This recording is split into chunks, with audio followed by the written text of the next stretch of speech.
ராணி தேனீக்கள் வேலைக்கார தேனீக்களை விட உருவத்தில் 2 மடங்கு பெருசாக இருக்கும்.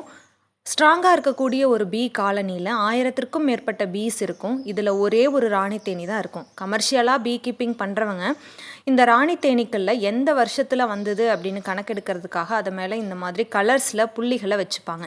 இந்த ராணி தேனீக்கள் தான் கூட்டில் முட்டைகளை இடும். ஒரு நாளைக்கு 1000கணக்கிலான முட்டைகளை இடுற அளவுக்கு இதுக்கு திறன் இருக்குது. இதிலிருந்து தான் புழுக்கள் கூட்டுப்புழு வந்து புதிய தேனீக்கள் உருவாகும்.